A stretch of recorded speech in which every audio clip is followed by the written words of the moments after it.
একটা ছোট শহরে থাকতো আয়ান আর অনায়ান। আয়ান ছিল খুব সাধারণ একটা ছেলে, স্বপ্ন ছিল কিন্তু কোনো দিক ঠিক ছিল না।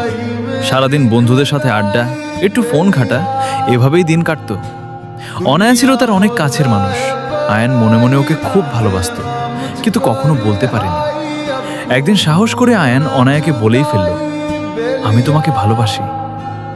অনায়া একটু হেসে বলল, তুমি ভালোবাসা? আগে নিজের একটা পরিচয় তৈরি করো, তারপর এসব বলো। তুমি তো কিছুই করো না, ভবিষ্যৎ কোথায় তোমার? এই কথাগুলো আয়নার মনে যেন আগুন লাগিয়ে দিল। সেদিন প্রথমবারের মতো সে বুঝল, ভালোবাসা পাওয়ার আগে নিজেকে তৈরি করতে হয়।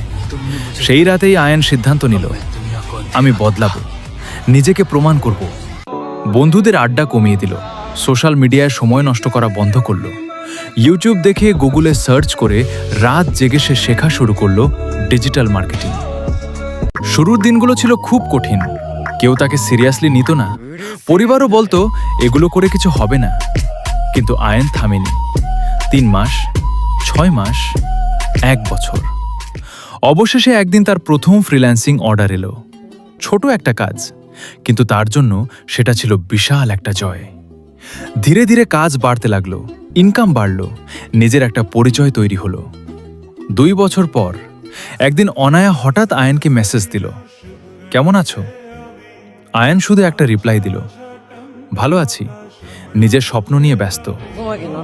অনায়া এবার বলল, তুমি অনেক বদলে গেছো, এখন সত্যিই তোমাকে দেখে ভালো লাগে। আয়ান মুচকি হেসে ফোনটা রেখে দিল, কারণ সে বুঝে গেছে যে মানুষ একদিন তাকে অবহেলা করেছিল, আজ তার সফলতার কারণ হয়ে দাঁড়িয়েছে।